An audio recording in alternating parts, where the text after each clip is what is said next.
Vah.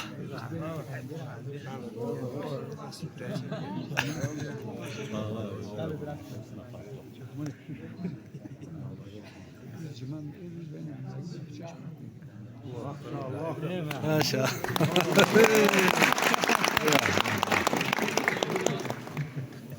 Gözünüz yaxşı biləsiniz, ötən cəmiyyətimiz qəvrimidə bu Özbekistan bilan Qırğızistan bir doğan xalqız. Səbəbi bir Xudanın qulu Muhammed Peyğəmbərimizin ümmeti Sallallahu dində suyumuz bir, yolumuz bir, pazarımız bir, vardı keldi adamımızdı geçen beri. Buna uşarda ilgiyette mene satkandan vardı, bir Molla Tahir vardı. Molla Zakir vardı. Sizin atanız var, nimetten demle var, onun bir hakkı.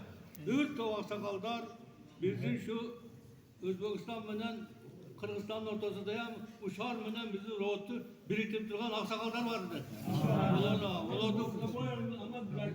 Var Erkevaş'ta vardı, Koskaraş'ta vardı, Baytav'da Aşat'a vardı, Saydam Nakan vardı, Tunda Laka vardı. Bu adamlar bari sizler bilen bizi biriktirip durgan adamlar ötüp ketkendi. Yana bu silahla birlikte. Biriyor hocam, bu da olsa sizler bilen bizim milletimiz, buna turgan yaşlardan milleti, şu uşar bilen roğutun halkına daim biriktirip durursa tapşırası senden. İnşallah. Batamız silahla birlikte. Tapşırası. Bitti. Bitti kalbız. Ulan bir ağayım daha kudağı bitti olur da kudağı. Bitti olur da. Birlikte mehri okubatına az kılırsa devam eder. İnşallah. Ben karıp öldürüz yaşayıp durursanız yaşayacağım git kadar. Kaçıt ka emriyle önünüz atlıyor. Allah.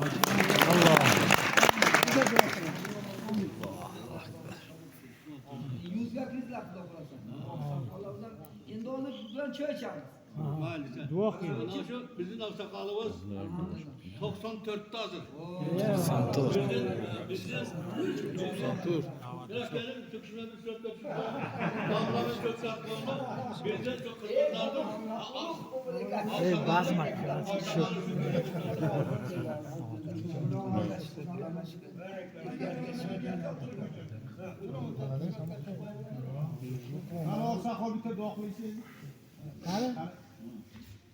Kulağı uğurlar, damlarımız bakları, kulağı uğurlar. Amin. Yüzge kırır. Ama bir boş yok adam boş çıkarır. Pislik okudan Allah'ımızı üzülmez. Amin. Allah.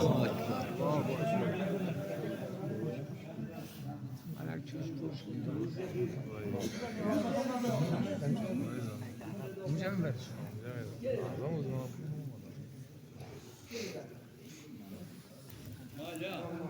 Bismillahirrahmanirrahim. Sizlerden damla baş bolgon ötken aksakallar menen koşa jalpı şu uşardın halkının kılgan hizmetinizlerdi, kılgan hayli ihsanınızlardı. Kudayım dergayda kabul kılsın. Amin. Nimeyi maksat muradımızlar olsa Kuday Teala maksat muradımızlardı versin. Amin. Bundan narıya muşardın halkıga daim iyi gelip kalayız biz. Bereket kalayız, ummat kalayız.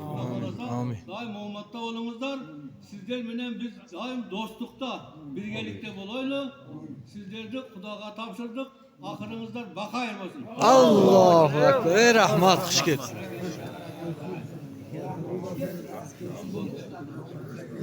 Yeni bizim Doğru dedim.